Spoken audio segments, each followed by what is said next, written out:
now to talk politics. The internal race for the leadership of the New Patriotic Party is scaling up as 5 names have already popped up for the chairmanship slot of the governing party. As of now, there's no clear indication that the incumbent chairperson, Freddie Blay, will be seeking re-election. The situation is now paving way for both the old and new aspirants to make an attempt at getting the mandate for when delegates converge at a national conference slated for July later on this year. So let's give you a brief breakdown of some of the profiles seeking elections.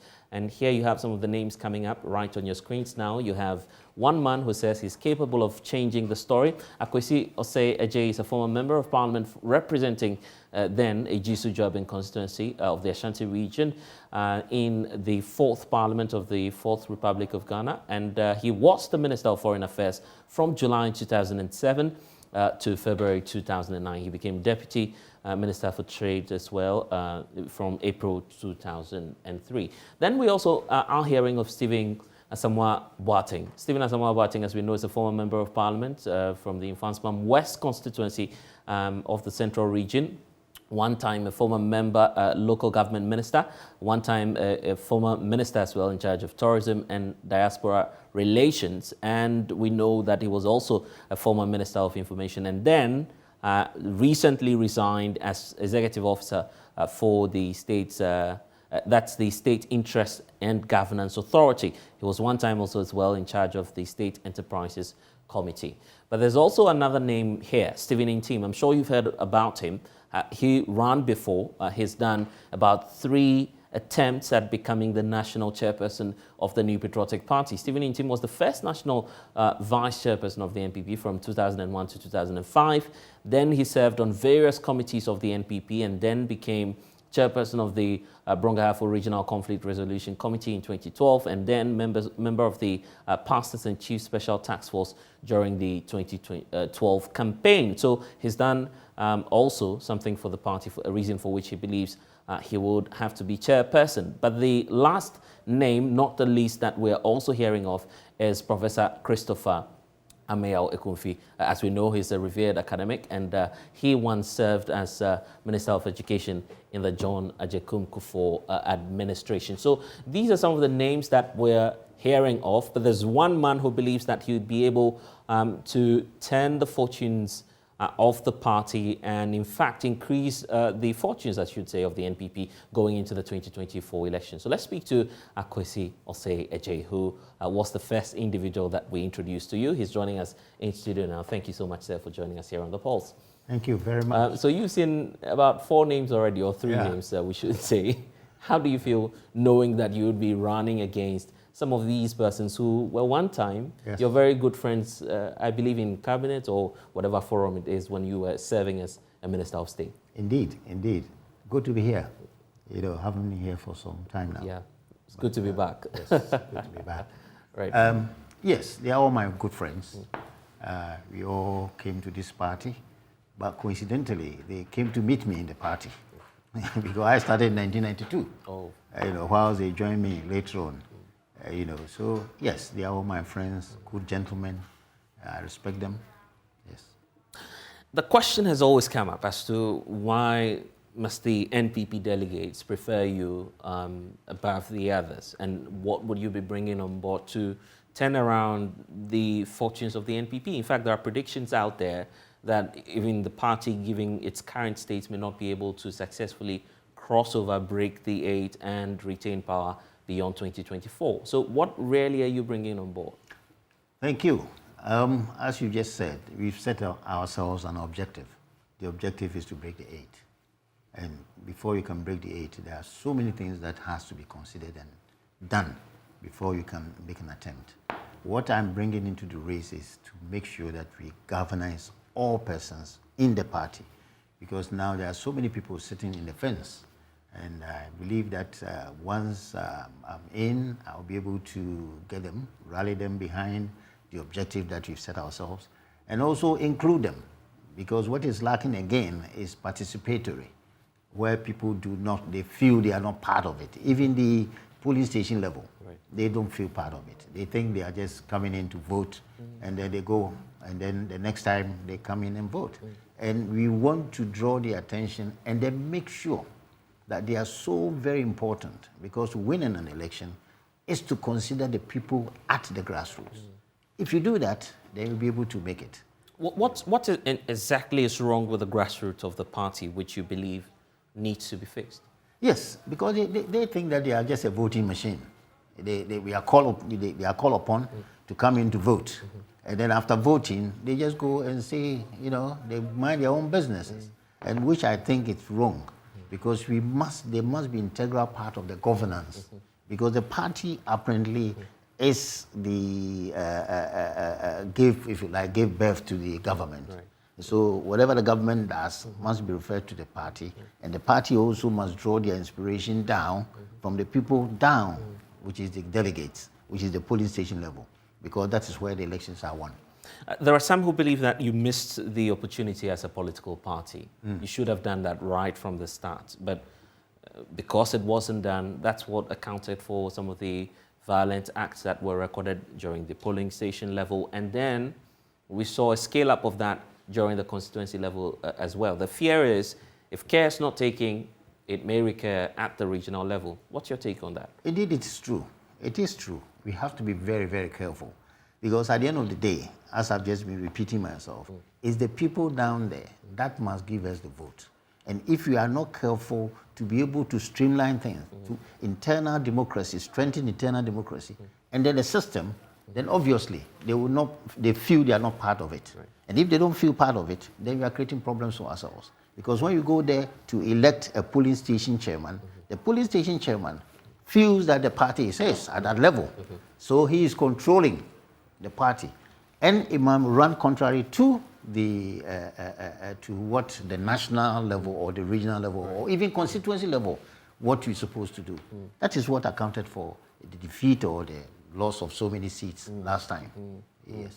We'll be going into the details of that, but these may be nice ideas. Unfortunately, the point at which you may come in may be at the very end of this year, where, of course, that will be the very last elections in terms of electing national executives. So all of these ideas that you're preferring would have to be dealt with by the current crop of leadership that the NPP has. How do you feel that the incumbent executives, how do you feel they need to approach this issue of the ongoing reorganization of the NPP? Well, it happened during their term of office, and we suffered a humiliating defeat last time in terms of the people coming into the into parliament. So therefore, I mean, time has come. For you, that was a defeat? It was, yes, certainly. Certainly. If you are 169 and then you come to 137, right, then obviously there's something, you know, wrong, which needs to be addressed. Yeah. Since you're saying something is wrong, exactly what's wrong with the NPP now? It may be a weird question, but I still need to ask you anyway. It's a challenge. So far as I'm concerned, it's a very mass party. Population, the people coming into the party, the membership is growing. Constituency is also growing. And we set ourselves as a target, which is the government, which we've been able to accomplish. Now, what we have to do is to bring the people closer to the government, so that they can understand and appreciate the policies and the programs, and they can defend it at the grassroots level, because that is where votes are won. Right. But what message are you selling to the people now? Because eventually, if you get the nod, there's a plan, a grand scheme that you have to perhaps change what you believe are some of the wrongs within the party. Yeah. What message are you selling to the people? Well, what I'm telling them is, if you look at the government policies and programs, you know, it's working, it's good. It's a good program. So what we need to support is the internal democracies within our party, so that they can defend the programs and policies of the government for other people to join the party or to vote for with us. Because you see, MPP alone cannot win elections. You need people who are undecided, if you like. You need them. So you have to make your party attractive so that they can vote with you to be able to win the elections. You know, so if you are not doing that, it's a minus. And then again, if there's internal wranglings and conflicts, it's also preventing the MPP members also to come in to vote. You know, so you have problems. So first of all, put all these things behind you, get unity, and then, of course, peace will come. And then the most important factor that everybody looks to vote for a particular party is hope, sense of hope, a feel-good factor. Unemployment situation, how are you going to address it? How are you going to address the housing problems? How are you going to address education problems? How are you going to address security problems? These are fine words that make people decide who they want to vote for and then vote with the party. It's as though you're suggesting to me now that the house of the NPP is divided. Not divided, not divided. But what's your perfect description of what's happening? My perfect description is to bring in a lot of people who are sitting on the fence. A lot of people are sitting on the fence? Yes. People don't care about the party anymore as they people used to? feel they are not part of it. They feel they are not part of it. Decision making is, they are not part of it. Left to a few people? Few people. Why don't we be frank about this? The fact that people believe it's stemming from the usual Alan and Baumia camp, who are all gearing up to see their candidates run the party eventually as flag bearer of the NPP. Is that really the case? What's eating deep into the party in terms of your unity? One cannot deny that, but this is the reason why I believe that I should come in and then concentrate in building the party, not personally. Are you saying you're not aligned to any of these people? No. Since I became, I made my mind to contest as the national chairmanship position, I wouldn't want to ally myself with anybody, so that I'll be able to bring them together. What leverage do you have between, over, I should say, for instance, Alan and then the vice president? Because the point is, in the end, the chairman of the party should have some ability to call the various camps to order. So if they don't necessarily feel comfortable dealing with you, that may be a challenge. How confident are you that you'd be able to rein in some of these factions within the party? As you just introduced me, I was a former foreign minister. Right. But then Alan was a trade minister, and then the vice president, of course, was not in office. Right. So they do respect me. They have a very, very good understanding of how I behave and how I have behaved myself. And since I was also a member of the party, a member who started the whole process, which is 92, the whole party. You were there when it started? I was there when it started. Right. I've worked under Darocha, I've worked under Peter Lajete and Neodoe.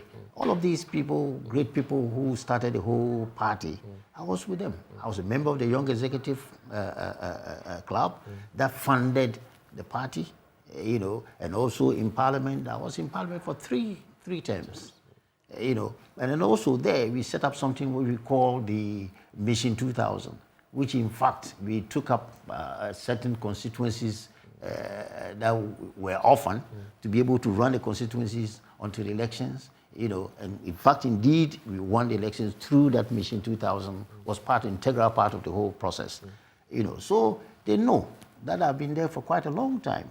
So I think I have that leverage, to be able to talk to all of them, and then for them to understand that, look, this is the chairman that we want. This is the chairman that can bring us together, because definitely if I become the chairman, I will definitely invite them. They all sit down. We all talk. Doesn't mean they are enemies. They are competitors. So if you give them that inspiration, I think they will do justice. What you also have is history on your side, because you know how the NPP is run and yes, what the ideology of the party is. Exactly. Do you have a line of succession in terms of leadership for the party?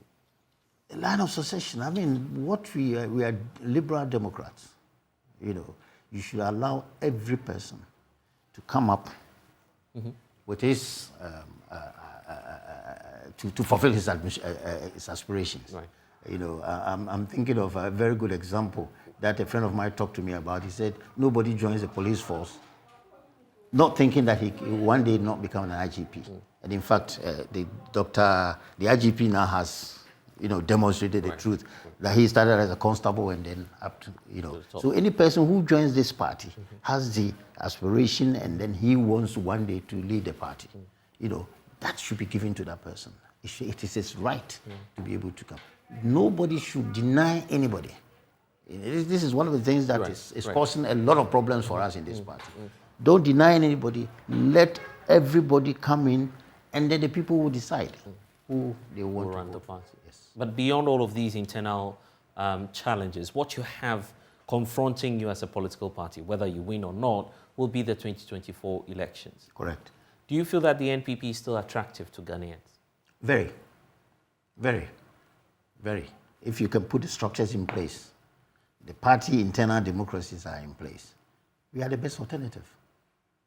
But you are in government now, and that's why I'm asking the question, because you made certain promises to the people of Ghana. Yeah. Today, these promises are staring you in the face again. If you're giving your 2016 manifesto, your 2020 manifesto, and you're giving the opportunity to weigh the options and see if Ghanaians will indeed go for you, you feel that the NPP will still succeed? Yes, we've discharged the obligations that the social contract that we have with the Ghanaians by our manifesto. That's a social contract. And if you look at the manifesto, yes, there must be ups and downs a bit, but that is real life.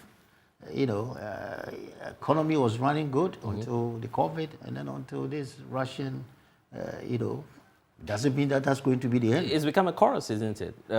Saying all the time, COVID, Russian. No, but invasion. It's a fact. It may be a fact, but you were elected to fix the problem. That's what the president told us when he won. Yes, the problem usually, or I can say, is that if you look at the international, because we are not an island, Ghana is part of the community of world countries. Right. And then unfortunately, it's an imported thing. That's why people keep on saying the COVID, and it is true. Indeed, it is true. Because if you look at the inflation in big America, in Britain, and in other places, Germany, you see everybody is suffering.